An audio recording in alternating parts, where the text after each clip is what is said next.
Tu pries avec ferveur. Tu demandes à Dieu d'ouvrir des portes. Tu jeûnes parfois. Tu écoutes des enseignements. Tu attends une élévation, une progression, une percée. Pourtant, au fond de toi, une question demeure. Pourquoi certaines choses semblent-elles ne jamais avancer à la vitesse que tu espérais? Voici une vérité que beaucoup de croyants ont du mal à accepter. Toutes les prières du monde ne peuvent pas remplacer une responsabilité que Dieu t'a confiée. Dieu peut te montrer une direction, mais il ne marchera pas à ta place. Dieu peut révéler une destinée, mais il ne vivra pas ta discipline à ta place. Dieu peut envoyer une parole, mais il ne prendra pas les décisions que toi seul peux prendre. Le livre des Proverbes déclare que la main des diligents enrichit. Cette parole est puissante parce qu'elle nous rappelle que le royaume de Dieu ne fonctionne pas seulement par inspiration, mais aussi par participation. Beaucoup demandent une récolte qu'ils ne préparent pas. Beaucoup réclament une promotion qu'ils ne sont pas encore capables de soutenir. Beaucoup veulent une nouvelle saison alors qu'ils refusent de quitter les habitudes de l'ancienne. La vérité qui retarde souvent l'élévation n'est pas toujours extérieure. Elle se cache parfois dans les choix quotidiens que personne ne voit. Elle se cache dans les retards tolérés, dans les engagements abandonnés, dans les distractions acceptées et dans les promesses que l'on se fait à soi-même sans jamais les honorer. Si ce message résonne déjà dans ton esprit, prends quelques instants pour aimer cette vidéo et t'abonner. Non pas pour suivre un simple contenu, mais pour poursuivre un chemin de transformation qui exige vérité, maturité et croissance. Car ce qui va être révélé maintenant risque de bouleverser certaines idées que tu as portées pendant longtemps. Et lorsque la lumière de Dieu entre dans une zone que nous protégions depuis des années, elle ne vient pas pour condamner, elle vient pour libérer. Pendant longtemps, certaines personnes ont attribué tout leur retard à des forces extérieures. Elles accusent leur passé, leur famille, leur environnement, leur manque d'opportunités ou les oppositions qu'elles rencontrent. Bien sûr, il existe des obstacles réels dans la vie. La Bible elle-même montre que des résistances peuvent surgir sur le chemin de la destinée. Mais il existe une vérité plus profonde et plus inconfortable. Le plus grand obstacle n'est pas toujours devant toi. Il est parfois en toi. Observe la vie de nombreux croyants sincères. Ils connaissent les promesses de Dieu, mais ils ne respectent pas leurs propres engagements. Ils demandent davantage de responsabilités, mais ils négligent celles qu'ils possèdent déjà. Ils veulent gouverner davantage, alors qu'ils ne gouvernent pas encore leur temps, leurs habitudes ou leurs réactions. Dieu n'a jamais confié de grandes responsabilités à des personnes incapables de gérer les petites. Lorsque Joseph était esclave, il apprenait déjà la fidélité. Lorsque David gardait les brebis dans les champs, il développait déjà son caractère.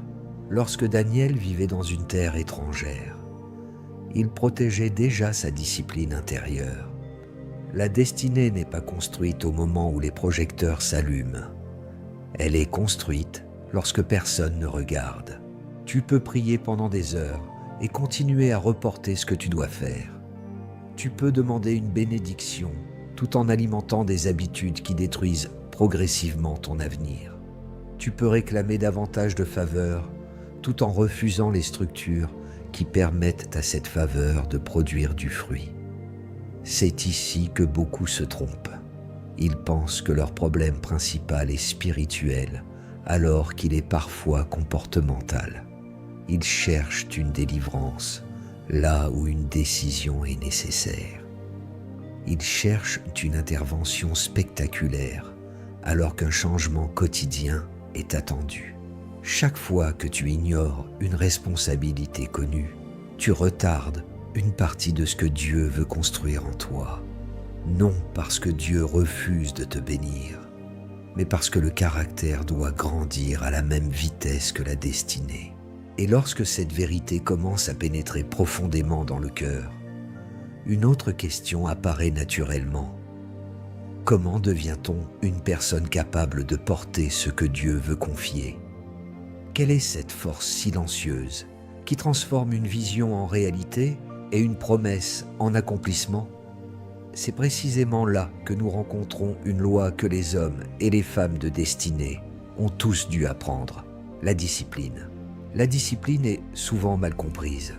Beaucoup l'imaginent comme une contrainte pénible, une privation permanente ou une forme de sévérité envers soi-même. Pourtant, la discipline biblique est bien plus noble que cela. Elle est l'entraînement volontaire qui permet à une personne de devenir capable de porter ce qu'elle désire recevoir. Personne ne construit une maison solide en posant des briques uniquement lorsqu'il en a envie. Personne ne récolte un champ en travaillant seulement lorsque l'émotion est présente. De la même manière, aucune destinée ne s'élève durablement sur la base des humeurs du moment. La croissance véritable apparaît lorsque les bonnes décisions deviennent plus fortes que les émotions passagères. Chaque matin offre une illustration simple de cette réalité. Le réveil sonne. Une voix intérieure cherche le confort immédiat. Une autre rappelle la mission, les responsabilités et les objectifs. C'est souvent dans ces instants invisibles que se joue une partie de l'avenir. La discipline ne se révèle pas dans les grandes déclarations publiques. Elle se révèle dans les choix silencieux que personne n'applaudit. Voilà pourquoi la discipline est la monnaie de la destinée.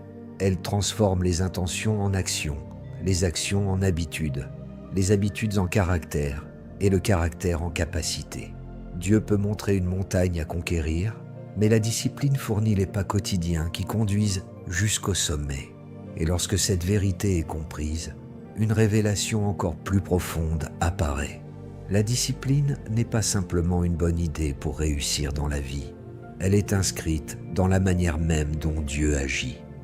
Pour comprendre cela, il faut revenir au commencement, là où l'ordre divin a donné naissance à toute chose.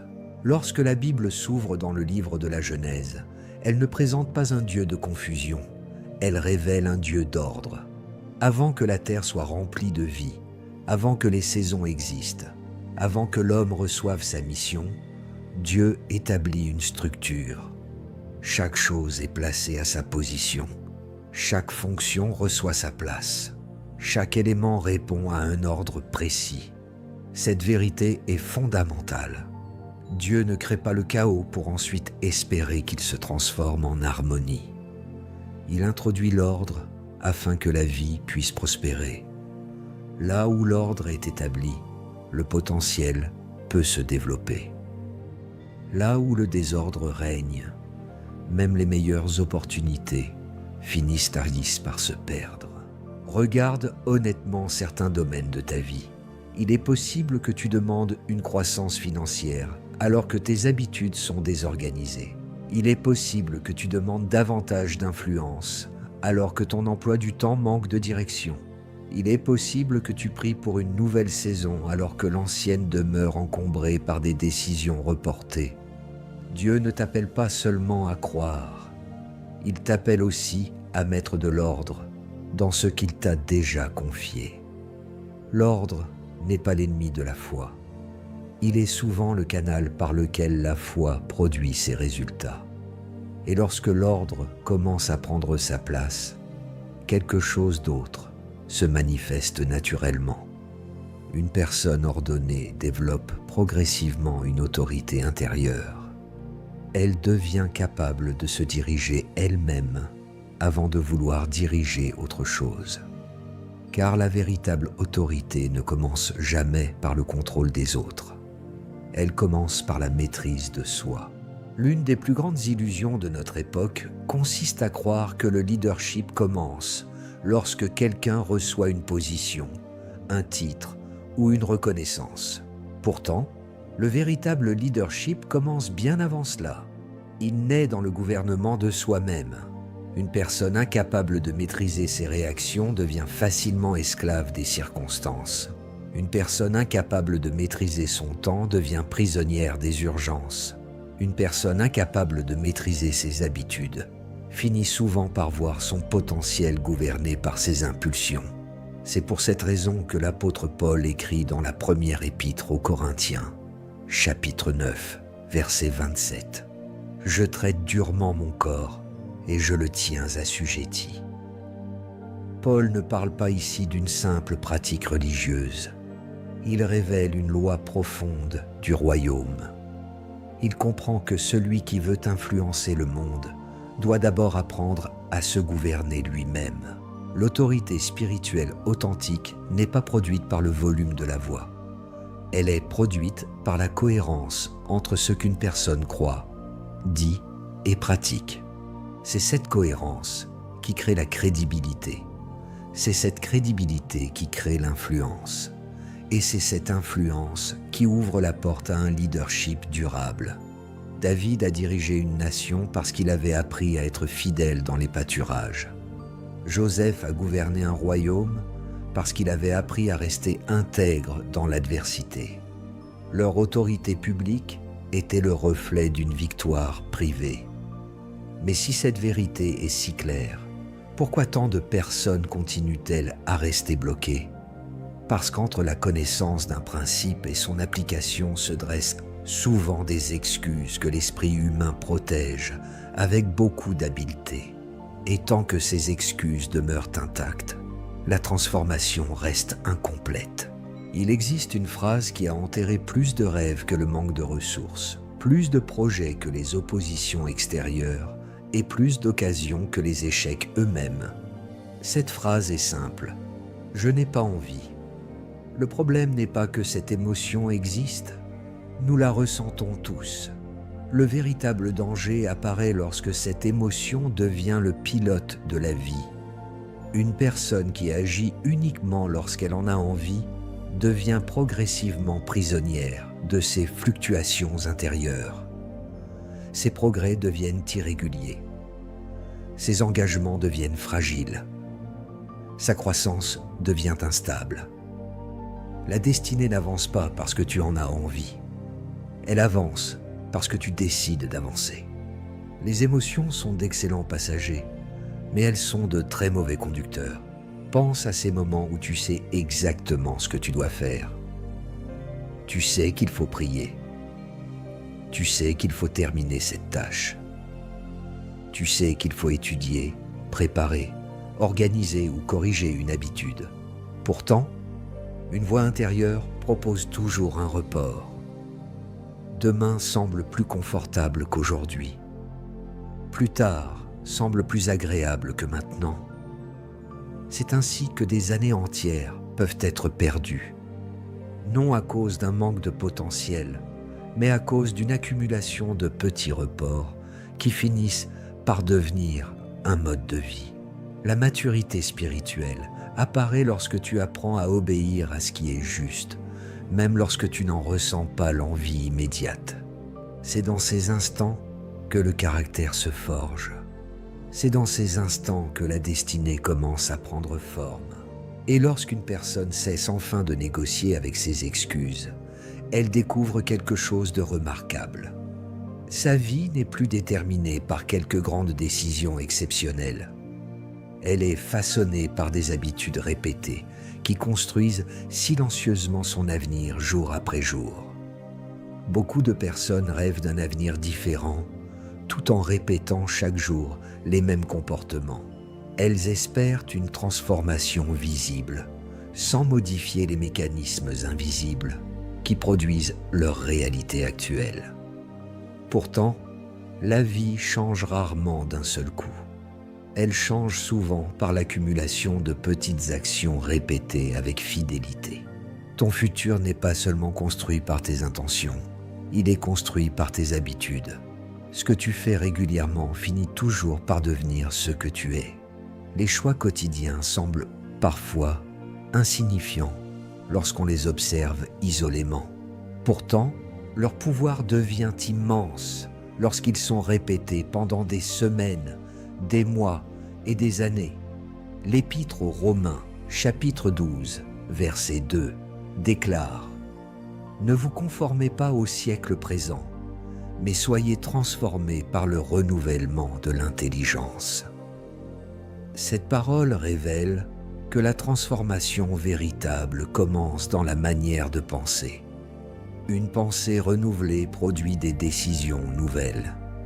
Des décisions nouvelles produisent des habitudes nouvelles. Et des habitudes nouvelles produisent une vie nouvelle.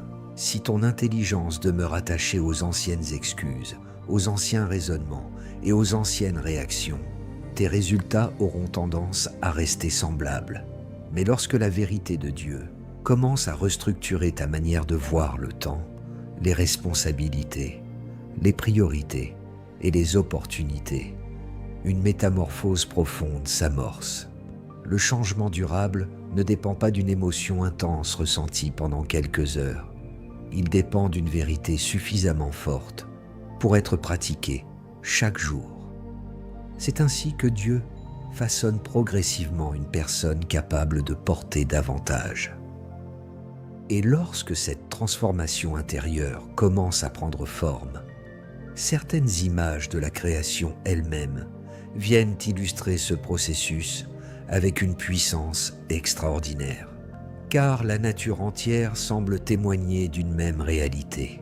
Toute élévation authentique passe par une métamorphose. Regarde une graine déposée dans la terre. Pendant un temps, rien ne semble se produire. Aucun applaudissement, aucun signe spectaculaire. Pourtant, sous la surface, un travail invisible est en cours. La graine se transforme avant de pouvoir apparaître. Elle doit devenir autre chose avant de produire autre chose. La discipline agit souvent de la même manière. Elle accomplit dans le secret ce que les regards ne peuvent pas encore voir. Beaucoup veulent les fruits visibles sans accepter le processus invisible. Pourtant, tout ce qui grandit véritablement traverse une saison où les racines se développent avant que les branches n'apparaissent. Observe également le cocon. Pour celui qui regarde de l'extérieur, il ressemble à une limite. Pourtant, ce qui semble être une restriction devient le lieu même de la transformation. Le papillon ne reçoit pas ses ailes en évitant le processus. Il les reçoit en le traversant. Chaque étape prépare la suivante. Chaque résistance développe une capacité nouvelle. Le sculpteur comprend aussi cette loi. Lorsqu'il regarde un bloc de marbre, il ne voit pas seulement la pierre. Il voit l'œuvre qui y est cachée.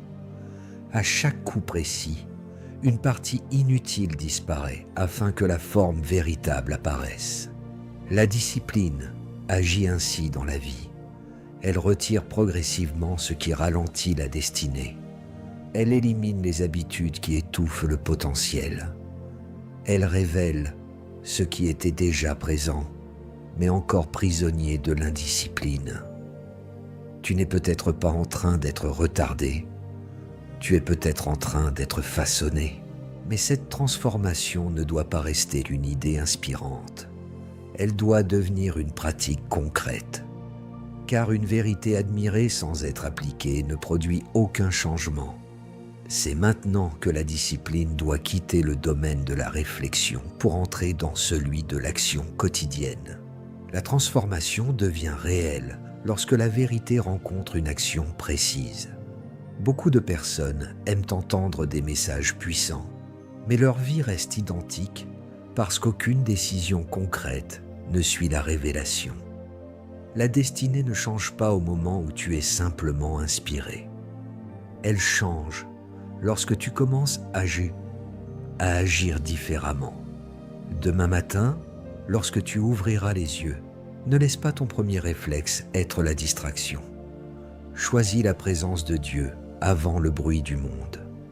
Lève-toi avec intention, prie avec sincérité, ouvre les Écritures avec faim, planifie ta journée avec clarté. Refuse de laisser les circonstances décider à ta place de ce qui mérite ton attention. Imagine maintenant une période de 7 jours vécu avec une discipline nouvelle. Le premier jour, tu décides de te lever avec un objectif précis et de reprendre le contrôle de ton temps. Tu ne cherches pas la perfection, tu cherches l'obéissance. Cette première victoire paraît modeste, mais elle brise déjà une ancienne inertie. Le deuxième jour, tu protèges davantage ton esprit. Tu réduis volontairement les distractions qui volent ton énergie et dispersent ton attention. Le troisième jour, tu accordes une place plus grande à la prière et à la méditation de la parole.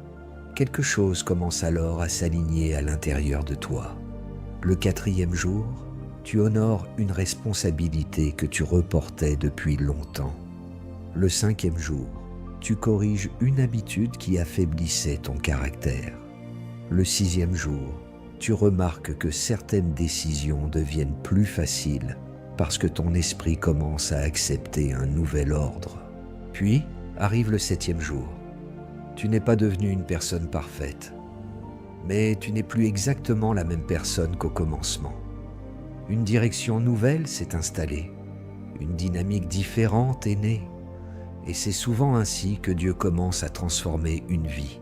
Car lorsque les actions changent durablement, une décision incontournable finit par s'imposer. Il devient impossible de rester neutre face à la vérité que l'on a reçue. À cet instant précis, la question n'est plus de savoir si ce message est vrai. La véritable question est de savoir ce que tu vas faire avec cette vérité. Tu peux refermer cette vidéo et reprendre exactement les mêmes habitudes. Tu peux retourner au même report, aux mêmes excuses et aux mêmes compromis. Dans ce cas, les prochains mois risquent de ressembler aux précédents, non parce que Dieu t'a abandonné, mais parce qu'aucun changement durable n'aura été autorisé à prendre racine. Ou alors, tu peux prendre une décision différente. Tu peux reconnaître avec honnêteté que certaines portes ne sont pas fermées par manque de faveur divine, mais par manque de préparation personnelle. Tu peux accepter que certaines prières attendent une réponse qui passe par tes propres choix. Tu peux comprendre que l'élévation n'est pas seulement une question de bénédiction, c'est aussi une question de capacité. La vérité que beaucoup refusent d'entendre est souvent celle qui les libérerait le plus rapidement. Tant que tu crois que tous tes retards viennent de l'extérieur, tu demeures dépendant de circonstances que tu ne contrôles pas. Mais lorsque tu acceptes la responsabilité de ta croissance, tu récupères un pouvoir que personne ne peut te retirer. Aujourd'hui est un point de décision, pas demain, pas lorsque tu te sentiras prêt, pas lorsque toutes les conditions seront parfaites. Aujourd'hui, choisis l'ordre plutôt que le désordre. Choisis la discipline plutôt que l'impulsion. Choisis la fidélité plutôt que l'excuse. Choisis la transformation plutôt que la stagnation. Et si cette décision devient sincère devant Dieu, elle ne restera pas simplement une résolution humaine. Elle deviendra le commencement d'un nouvel alignement intérieur. C'est pourquoi, avant de terminer ce moment, il est nécessaire d'élever une prière. Non une prière de spectacle, mais une prière de vérité, d'humilité et d'engagement devant le Seigneur. Avant de prier, prends un instant de silence devant Dieu. N'essaie pas d'impressionner le Seigneur avec de belles paroles. Approche-toi simplement avec un cœur sincère, car c'est dans la vérité que commence la transformation. Père céleste, je viens devant toi avec humilité. Je te remercie pour cette parole qui éclaire les zones de ma vie que je ne voyais plus clairement. Merci parce que tu es un Dieu de grâce, mais aussi un Dieu de vérité. Tu ne me révèles pas mes faiblesses pour me condamner. Tu me les révèles pour me transformer. Seigneur, je reconnais aujourd'hui que certaines résistances dans ma vie ne viennent pas uniquement des circonstances extérieures. Je reconnais que j'ai parfois toléré des habitudes qui ralentissent ma croissance. J'ai parfois reporté ce que je savais devoir accomplir. J'ai parfois attendu de toi ce que tu attendais de moi. Pardonne-moi pour les occasions perdues, par négligence, pour les engagements abandonnés et pour les responsabilités que je n'ai pas toujours honorées avec fidélité. Je te demande de renouveler mon intelligence, que ta parole transforme ma manière de penser, de décider et d'agir. Délivre-moi de la mentalité de l'excuse. Délivre-moi de la passivité spirituelle. Délivre-moi de tout ce qui m'empêche de devenir la personne que tu m'appelles à être. Apprends-moi la discipline qui glorifie ton nom. Donne-moi la force de choisir ce qui est juste, même lorsque mes émotions veulent me conduire ailleurs. Aide-moi à être fidèle dans les petites choses, afin d'être prêt pour les plus grandes. Que mon caractère grandisse, que ma maturité grandisse, que ma capacité grandisse. Seigneur, mets de l'ordre dans ma vie, mets de l'ordre dans mes priorités, mets de l'ordre dans mon temps, mets de l'ordre dans mes pensées, mets de l'ordre dans mes habitudes. Là où règne la confusion, établis ta sagesse. Là où règne la dispersion, établis ta direction. Je te consacre mes journées, mes décisions et mon avenir. Je refuse de vivre uniquement selon mes envies du moment. Je choisis de marcher selon les principes de ton royaume. Je choisis la responsabilité. Je choisis la fidélité. Je choisis l'obéissance. Que ton Esprit Saint m'aide chaque jour à avancer avec constance. Lorsque je serai tenté d'abandonner, rappelle-moi la vision. Lorsque je serai tenté de reporter, rappelle-moi l'urgence de ma mission. Lorsque je serai tenté de revenir en arrière, rappelle-moi ce que tu es en train de construire en moi. Je déclare aujourd'hui que ma vie ne sera pas gouvernée par le désordre. Je déclare que je grandirai en sagesse, en discipline et en maturité. Je déclare que je deviendrai un bon gestionnaire de ce que Dieu me confie. Je déclare que mon caractère sera à la hauteur de ma destinée. Père, que cette décision prise aujourd'hui ne soit pas une émotion passagère, qu'elle devienne un engagement durable devant toi, que chaque jour me rapproche davantage de la personne que tu as prévue avant même ma naissance. Au nom de Jésus-Christ. Amen.